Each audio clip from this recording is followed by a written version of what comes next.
चक्रा word जो है बहुत पॉपुलर वर्ड है और जनरली आध्यात्मिक अर्थों में ही इसका उपयोग होता है भी। लेकिन ये जो कुछ समय से चक्रा ओपनिंग का जो कॉन्सेप्ट फैल गया है, और ये बहुत पुराना नहीं है, चक्रा ओपनिंग अभी कुछ सालों से ही सुनने में आया है। ये एक वैरायटी शो जैसे होता है अध्यात्म में, बस वैरायटी शो में ये पॉपुलर हो गया है। चक्रा जो है ये हिंदू जो अध्यात्म की धारा है उसकी मिस्टिकल ब्रांच है, जो योग है या तंत्र है, उनमें इसका जिक्र है और ओशो ने इस पर विशाल प्रवचन किए हैं और बहुत ही बारीकी से समझाया भी है। लेकिन जैसा हर गूढ़ मंतव्यों के साथ होता है कि ऊपर ऊपर के लफ्ज़ पकड़ लिए जाते हैं, उनके पीछे की कहानी जो है, जो असल बात है, वो सब जान नहीं पाते हैं। दर्शक नाटक देखने जाते हैं तो वो मंच पे काम कर रहे कलाकारों को देखते हैं, वो भले ही वो आधा घंटे का नाटक हो या 1 घंटे का हो, लेकिन वो नहीं जानते कि उसके पीछे जो ग्रीन रूम है जहाँ ये लोग तैयार हो रहे होते हैं, असली नाटक और कहानी वहाँ चलती है। वो घंटों में तैयार होते हैं आधा घंटे के लिए। बस ऐसे ही इसके साथ हो गया है। चक्र को जो डिनोट किया जा रहा है, ये किया जा रहा है, बहुत सारे लोग इसको इस तरह से ले रहे हैं कि बिना चक्रों की ओपनिंग के, बिना चक्रों के एक्टिवेशन के आप मतलब आध्यात्मिक ग्रोथ नहीं कर सकते। ये ऐसी कोई बात नहीं है, ये बिल्कुल निराधार है और इसको कुछ लोगों ने इसको पॉपुलराइज कर दिया है। अब है क्या कि हिंदू पद्धति में 7 शरीर में 7 बिंदुओं पर 7 खास जगह हैं, वो फिजिकल बॉडी में लोकेट की जाती हैं। वो उन जगह पर उन्होंने बता दिया है कि ये 7 पॉइंट हैं और ये यहाँ से हमारी फिजिकल बॉडी हमारे सूक्ष्म शरीरों से जुड़ी होती है। मतलब यहाँ से वो जो भी उनका लेन देन है ऊर्जा का, भाव का या और गहरे तलों का, वो इन 7 बिंदुओं से आदान प्रदान चलता है और इनके फिर लोकेशन है। लेकिन संयोग ऐसा है, कोई राज है, कोई मिस्ट्री ऐसी है कि यही 7 पोजीशंस पर, ठीक इन्हीं 7 पोजीशंस पर हमारी फिजिकल बॉडी में प्लेक्सिस होते हैं, जो कि आप कोई भी डॉक्टर आपको बता देगा। रूट प्लेक्सिस है या कैरोटिड है या हार्ट प्लेक्सिस है, सोलार प्लेक्सिस है, मेड्यूला है। ये 7 जो हैं बिंदुओं पर जहाँ पर चक्र को बताया जाता है, उन्हीं 7 जगह पर प्लेक्सिस होते हैं। प्लेक्सिस का मतलब होता है हमारे नर्व्स का गुच्छा, नर्व्स का एक बहुत बड़ा हिस्सा वहाँ पर एक्टिव होता है। तो कोई कारण तो है कि चक्रों की लोकेशन ठीक उन्हीं जगह पे बताई जा रही है, जबकि चक्र फिजिकल बॉडी में नहीं होते। मतलब वो ऐसा बताया जाता है कि चक्र नहीं होते। ये जो नर्व्स के गुच्छे हैं, यहाँ पर इलेक्ट्रिकल एक्टिविटी सबसे ज़्यादा होती है। जाहिर है नर्वस सिस्टम में बिजली दौड़ती है, करंट दौड़ता है, क्योंकि सूचनाओं का आदान प्रदान है। फिर वो केमिकल लेवल पे जाएंगे तो मामला नहीं, मोटे तौर पर ऐसा करिए कि जीवन की धारा उसमें दौड़ती है। अब जहाँ जहाँ गुच्छे जाते हैं, जाहिर है कि वहाँ पर ज़्यादा वो एक्टिविटी मौजूद है। इसीलिए अध्यात्म में तकरीबन उन्हीं लोकेशंस को हाईलाइट कर दिया गया है और उनके नाम दे दिए गए हैं। फिर सबको पता ही है, वो मणिपुर है या अनाहत है, विशुद्ध आज्ञा, सब तमाम नाम तो पता ही है। चक्रों की ओपनिंग से कोई बात स्पष्ट नहीं होती है। कोई चक्र ऐसी चीज़ नहीं कि जो बंद है। चक्रों का जो असल जो मतलब है वो ये है कि हम अपने जीवन को कितनी संवेदनशीलता से और कितनी ओपननेस से जी रहे हैं। ये हमारे चैतन्य की शुद्धता का एक दूसरा नाम है चक्रों का। बहुत सारे ढंग हैं चैतन्य को इंगित करने के लिए, होश को इंगित करने के लिए। होश या चैतन्य को सब समझते हैं, ये सब अध्यात्म की धाराओं में स्वीकृत है, वो कोई भी हो दुनिया जहान में। चक्र की लेकिन लिमिटेड है, तंत्र और योग में ही इसकी बात होती है। तो पहली बात तो ये है कि चक्र कोई ऐसी मिस्टीरियस फिनोमिना नहीं है कि जिसमें ये कहा जाए कि अगर आपकी चक्रा ओपनिंग नहीं हुई है तो आप आध्यात्मिक गति नहीं करेंगे, या ये तो किसी भी चीज़ को उठा लेना, उसका दोहन करना, ऐसी बात हो जाती है। हम कितने होश से और संवेदनशीलता से जीवन जी रहे हैं, वो ये उस पर निर्भर करता है।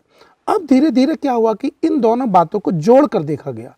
अगर हम बिल्कुल ही निम्न स्तरीय पशुवत जीवन जीते हैं, पशुवत का मतलब होता है तो प्रकृति में हम पशु ही, ये कोई निंदा का भाव नहीं है इसमें, कहने के लिए कुछ लिमिटेड वर्ड्स हैं, उन्हीं में बात कहनी पड़ती है। पशुवत का मतलब होता है वही खाना पीना, बच्चे पैदा करना, सोना और मर जाना। एक तरह से ये अगर इस तरह से जीते हैं तो कहा जाता है कि हम चैतन्य के निम्नतम स्तर पे हैं, जबकि हमारी संभावना तो बहुत ज़्यादा है, लेकिन हम उसी स्तर में ख़त्म हो जाएंगे मर के। जैसे किसी व्यक्ति के पास बहुत बड़ी हवेली हो, लेकिन वो बाकी कमरों के ताले ना खोले, 1 या 2 कमरों में ही जीवन बिता ले, ऐसा। तो इसको पहले फर्स्ट चक्र से, रूट चक्र से जोड़ दिया गया है, एक सिंबॉलिक, एक सांकेतिक, कि हम पहले चक्र पर, मतलब निम्न चेतना के निम्नतम तल पर अपना जीवन जी रहे हैं। और अगर हम ज़्यादा संवेदनशील होते हैं, उस तल से ऊपर उठते हैं, तो वो कहते हैं अब आप दूसरा चक्र, अब तीसरा चक्र, अब चौथा चक्र। चक्र अपने आप में तो नर्व्स के गुच्छे हैं और इलेक्ट्रिकल एक्टिविटी है। हाँ, उसका जो आध्यात्मिक पक्ष है वो चैतन्य का है, और चैतन्य के भी बहुत सारे वर्गीकरण मिलेंगे आपको, जिसमें कि सूफियों में अलग मिलते हैं। अल गजाली ने 7 लेयर बताई हैं चेतना की, ओशो ने इसको डिस्क्राइब किया हुआ है, बहुत विस्तार से किया हुआ है अंग्रेजी के प्रवचन में। या जैसे कॉन्शियस की वो बताते हैं कि conscious, unconscious, super conscious, cosmic conscious, collective, ये उसके भी 7 तल ही बताएं। 7 की कुछ खास बात तो है, लेकिन इसका जो मौलिक, जो आध्यात्मिक पक्ष जो आप पूछ रहे हैं, जो अध्यात्म इसके बिना हो नहीं सकता। आप जितना भी चेतन होकर, जितना भी संतुलित जीवन जिएंगे, अगर दूसरे लफ्ज़ों में कहा जाए तो आपके चक्र अपने आप खुलते जाएंगे। वो उसके लिए कोई आपको अलग से जोर ज़बरदस्ती करने की ज़रूरत नहीं है, और की भी नहीं जाती है। ये बात है जनरल। अब अगर हम इसको तांत्रिक, जो तंत्र के ट्रेडिशन में या योग के ट्रेडिशन में देखें, तो वो इस तरह से समझा जा सकता है, क्योंकि एक ही विचार को, जो जटिल विचार होता है, उसको समझने के कई आयाम होते हैं, होता ही है। और हम जितने ओपन होंगे, हमें सारे आयाम स्पष्ट होते चले जाएंगे, तो आपको पूरी पीछे आगे की कहानी पता चल जाएगी। तंत्र और योग में है क्या? अगर चक्र को यूं भी माना जाए कि ये ऐसा ही है, क्योंकि ये साइकोलॉजिकल फिनोमिना है, फिजिकल बॉडी में एग्जिस्ट नहीं करता है, हमारे मनोजगत में ये फंक्शनल होता है। तो 7 चक्र हैं, 7 बिंदु हैं, 3 नीचे हैं, चौथा बीच में है अनाहत, और 3 फिर इसके ऊपर है। बस इसको 7 मंजिल के मकान की तरह देखा जाए, एक वृक्ष की तरह देखा जाए, तो नीचे के जो 3 हमारे चक्र हैं या बिंदु हैं, बार बार वही बात कहनी पड़ रही है, वो एक जड़ की तरह से है। अगर ये 3 मजबूत होते हैं, अगर किसी मकान की नींव मजबूत होती है, तो जितना मंजिल ऊपर तक हम उस मकान को उठा सकते हैं। किसी वृक्ष की जड़ जितनी मजबूत है, उतना ही वो ऊंचा जा सकता है।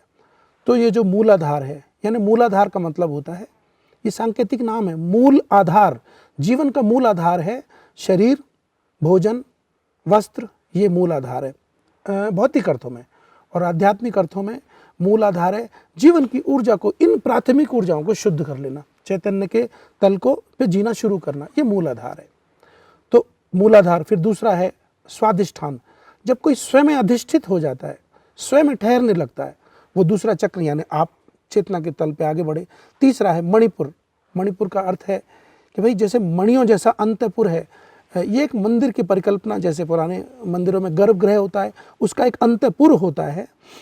तो उसी लिए कहा गया है कि मणियों जैसा सुंदर, मणि जैसा सुंदर जब अंतपुर हो, तो वो एक सौंदर्य बोध है उसमें, उसका उस ढंग से देखा गया है।